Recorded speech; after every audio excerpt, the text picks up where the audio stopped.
Yo, heidi ho everyone. Did you hear the future of YouTube is upon us? And you're probably saying to yourself, what does that even mean, JD? I don't really care. I just watch YouTube videos. Well, if you do, then great, keep watching. If you are creative like me, they've got a lot of new features and they're actually interesting and I'm curious to see more. Plus, some of my good friends are in this video. Shout out to Colin Samir. Let's check it out. Here we go. I don't speak Portuguese. Mas o YouTube adicionou dublagem automática com sincronia labial. So, what you're watching right now is not only the words coming out of my mouth que saem da minha boca sendo traduzidas, mas também meus lábios sendo reanimados para fazer parecer que estou falando português. Are you f***ing kidding me? Hey, what's up? We're Colin and Samir, and that is one of more than 30 new features that YouTube just dropped. And we've selected our favorites to break down that we think are going to change the future for YouTube creators the most.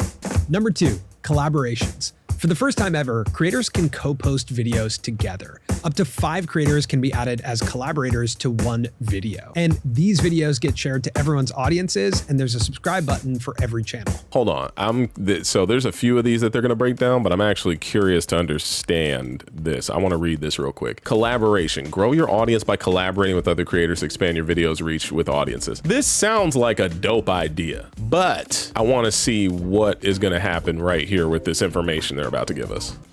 Gets the credit for the viewership as well as the AdSense revenue. The person who uploads gets the credit and the viewership. Now, for everyone wondering, the creator that uploads the video gets the credit for the viewership as well as the AdSense revenue.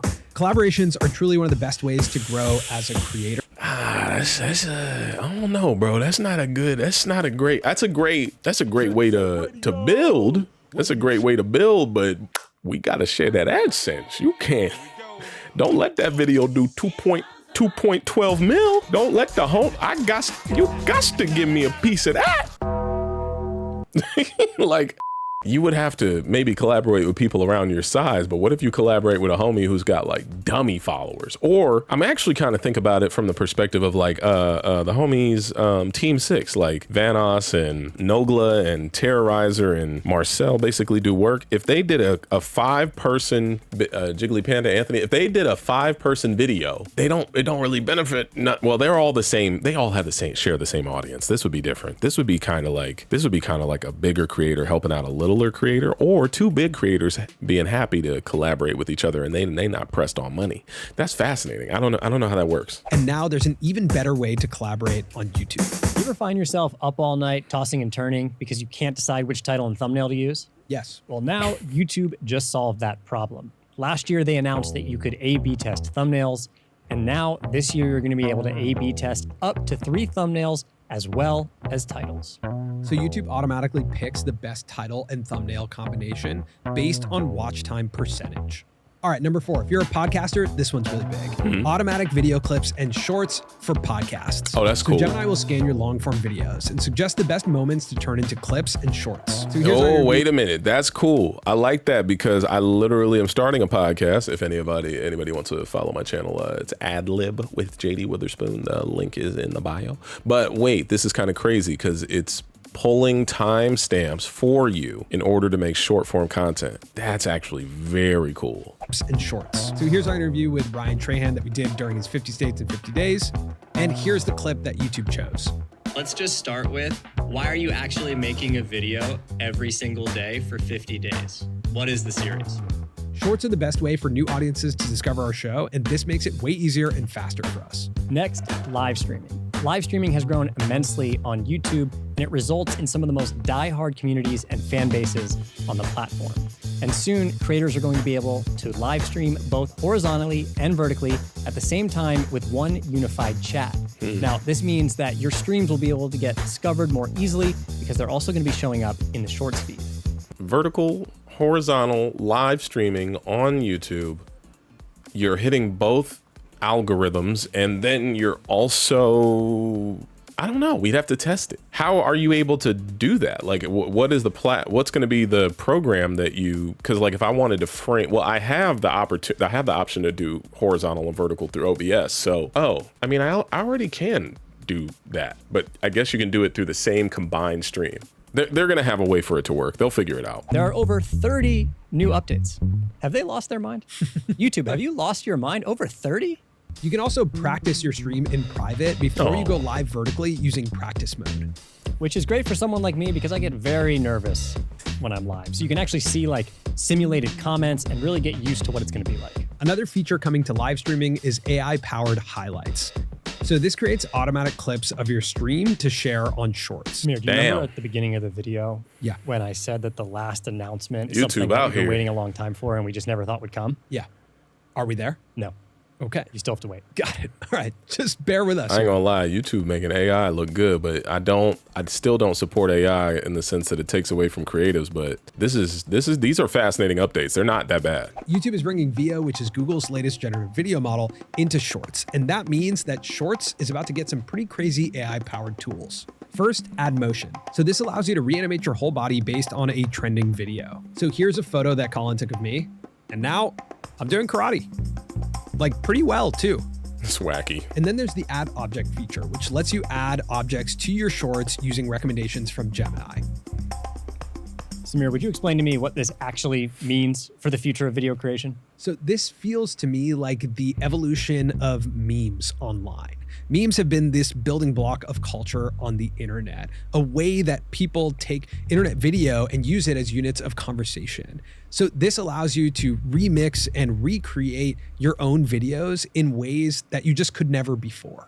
Okay, next up, YouTube is adding Ask Studio, which is an AI partner built right in to YouTube Studio. It's like having a conversation already with your there. YouTube channel. So here are some questions that I would ask Studio.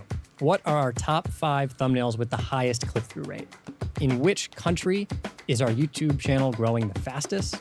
And what would be a good log line that we could use to describe our channel to brands? Okay, so over the past 4 years, YouTube has paid out $100 billion to creators, artists, and media companies. And YouTube's tools continue to support creators like us to launch and build businesses. And that brings us to the final update, the one that you've been waiting for and the one that could drastically change creator businesses forever.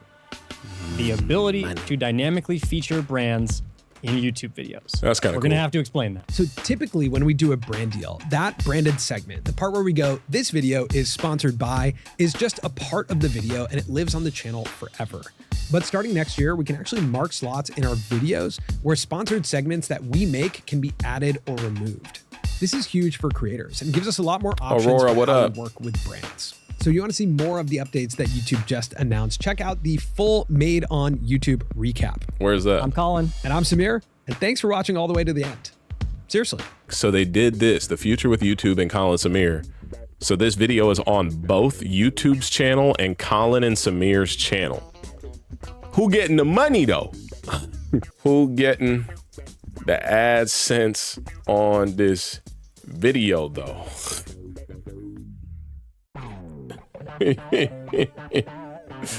That's my question, bruh. YouTube don't need it, they billionaires. Interesting updates. The internet is getting crazy. YouTube is becoming a new place. I don't know how many of y'all who even watch me make content. I know some of you do. What are your thoughts on that though? I think it's kind of sad because AI is on the way. There's nothing we can do about it and it is gonna take over. It doesn't feel like it's a bad thing, but at the same time, it does. They have a 6-minute video. It's got already 144 dislikes, so there's some people who are not fucking with it. Please allow creators to upload dubbed audio. AI translation is not pleasing to many. Generative AI taking the U out of YouTube. Yeah, people don't like AI. AI, bad. Real people, good. And I agree with that. And I know some of y'all have come down on me because I sometimes put ChatGPT pictures on to promote streams. I'm sorry. But there's another video that I want to cover that's all about Mr. Beast kind of pushing this narrative. And we'll talk about that on a future reaction. But for now, let's check this out. YouTube Creator Liaison. I'm Johanna Vulic, YouTube's Chief Product Officer. Johanna, it's been a minute. The last time we were together, we were celebrating 20 years of YouTube. We were, and we didn't even have these fancy mics. No, this is like a whole upgrade. I think it's in honor of your product upgrades. Does this make it a podcast It if does. we have mics like this? We're official. We're official. Okay. Official podcast. Yeah, so what's on tap for this week? Okay, this week we're going to talk about Made on YouTube.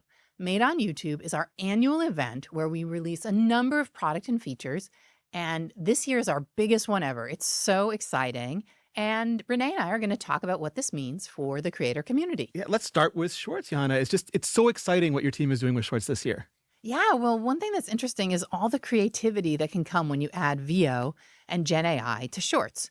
So the kinds of updates that we're talking about here are the ability to stylize a short, like make it a cartoon, add fantastical objects, like add a corgi to a short, animate an image. So you can animate an image with text, or you might be able to animate it with another video. So an example that I think is pretty cool is I could have a video of someone dancing like a ballerina and a picture of me, and then all of a sudden I can make a fun creative video of me dancing like a ballerina.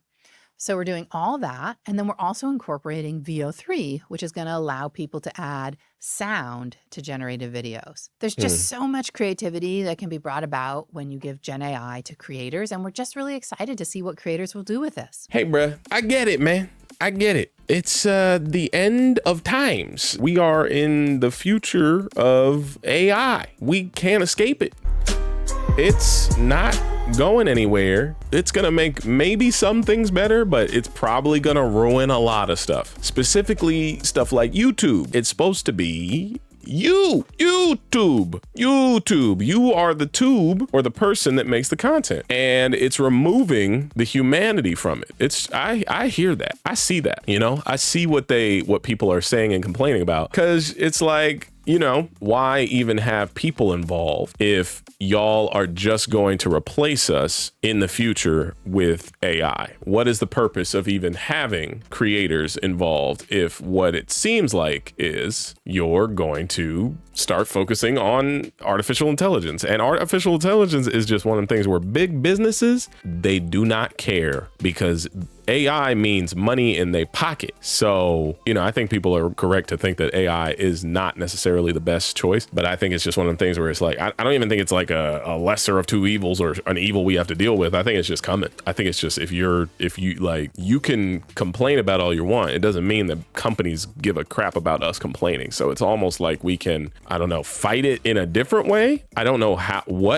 that is, but literally it's either it feels kind of like get with it or get lost. But I just don't have an answer. As someone who creates stuff all the time, it would be frustrating if I was removed from the creative process. I myself would be like, well, this sucks. I don't like not being able to be a part of my own creative process. What am I supposed to do here? Also, Terminator. Hello, Terminator. There's also the concept of Terminator. We would love that to not happen. Can we just not let Terminator happen? What are other ways that you're using technology and innovation to empower creators? Yeah, when we think about adding Gen AI to YouTube, it is all about empowering human creativity. So we talked about ways that creators— They're trying their hardest to make this sound good. use Gen AI to build shorts. But we also are thinking about creator workflow. One thing that we're doing is we're making YouTube Studio better. So we have a lot of powerful charts and graphs for how to run your business, but sometimes that can be unwieldy. So we're adding a chat interface so the creators can just converse about their analytics and try and understand what's working, what isn't working. We're also doing things to help with reach. So we're doing things like improving lip reanimation. So when your video's in another language, it looks more natural, looks more like you. We're doing things like making it easier to pull out the best moments in your podcast or in your live stream and to make it into a short. So I think that's the board, okay. We're really working on using AI to help power the creators and help with human creativity. The other thing that I'm really, really excited about is collabs. We saw a test with Mr. Beast and Mark Rober over Team Water, but what can you tell creators about how they work? Yeah, well, creators have been collaborating on YouTube since the dawn of time, or at least a lot over the past 20 years. People in the comments are saying, be careful to see repeated motions or timed blinks. This might be AI. This video, they might be robots. This is crazy. There's a great feature that allows creators to support each other. Except for the fact that four of the 5 creators got to take a L on getting not paid, bro. I don't want to be a part of a viral ass video and not make any money. Not to sound greedy, but just like, hey, bro. Maybe you can have a conversation with the person if we all worked on it together and it's like, hey, bro, break me off a piece of that Kit Kat bar. I need a piece of whatever that video made. That's my personal opinion, personally. But That's wild. How you not splitting the AdSense up? You know how to split it up for the music companies on this app, but you don't know how to split it up for everybody else? Well, this is going to be our biggest update to live ever. And this is really important because you may not know, but on average, 30% of viewers are watching live streams every day. I didn't. Yeah. That's a big number. And so we're just doing a number of things across the board to make live better. We are allowing somebody to react to another creator's live stream. As it goes live, you can make your own live stream and react to it. We're adding the ability to have horizontal and vertical live be the same live stream TikTok. With a single chat alongside it. So it's just one live stream, either horizontal or vertical. We're adding the ability to get the best clips of your live stream and make them into shorts. And then we're thinking about monetization opportunities as well. So we're adding live ads along the side, which is really great because some live videos don't really lend themselves to breaks. The creators are like gaming and there's not an obvious place to break. This is weird because I felt like YouTube was giving up on live streaming for a certain amount of time. Like now there's so many different types of creators who go live because people go live on TikTok all the time. Honestly, TikTok might be the biggest competitor next to Twitch at this point. Twitch, YouTube, TikTok. Those are the three where I think about live streaming, not Snapchat, not Facebook. It's fascinating to see them be so hyped up on live all of a sudden, but they're pushing it away from thinking about like live streaming for gaming. Cause I guess now that we have the Kai Cenats, the Speeds of the world, all these other people, they're like, oh yeah, you could do whatever you want on live. Adding the ability to take your live stream and transition it to your member community and channel memberships. So a ton of things across the board in live. I love all those things we're doing for live creators in business. What about more broadly across the creator economy? Do y'all not know how to talk without your hands? And it doesn't sound like you're even stopping there, right? You've got way more coming for shopping and brand deals. Yep, we're totally focused on features that help creators earn more money. So I ain't gonna lie, the YouTube shopping thing, I do not utilize it enough. I don't know if there's a lot of big YouTube shoppers because TikTok got millionaires on TikTok Shop, bruh. Hey, bruh, how I get some of that money? How I get some of that money? Hey, yo, what the fuck? I got to figure this game out. That's interesting, though. Let me know if any of y'all even care, because how many of y'all are even tapped into making content? I make it passively and not that well. But when I do hit a little gold rush of content, I'll be like, damn, you know what it is? I forget that these platforms even make great money because I had a few videos go semi-viral on my stand-up comedy channel recently, and they both cracked about 80,000 views each, and that made me like, I could be transparent with y'all, I feel like it made me like $1,600. And I was like, damn, that's a bit, that's some checks right there. Maybe it made about $800. But $800 to upload a video of me telling jokes, I feel like I haven't been able to really capitalize on like my content in like what feels like almost a decade. Like the peak of when I was making videos was probably my gaming channel in like 2016, 2015. Everything after that and before that was just kind of like, well, 2017 came and the adpocalypse happened, and then everything before that was me ramping up towards getting actual good revenue, and then it just kind of all washed away. It's fascinating to kind of see how, you know, there's a lot of people, I mean, if anything, they gotta take the U out of YouTube because it's just business now. It's not normal people just putting stuff up. It's a business. It's businesses trying to make the most money they can off of their product. There is a creative part to it, but creativity only can go so far without monetization. Because, you know, you want to be like an actor, but who wants to be an actor who's broke for their entire life? Nobody. It's fascinating to even think about it. We'll talk more about it in the comments. If you like this video, let me know. Hit the like button, share, links description below, subscribe, and I'll see you on the next one. Comment down below. How do you feel about AI? It's coming. I can't control it any more than you can. But let me know what you think. I appreciate you. See you later. Peace.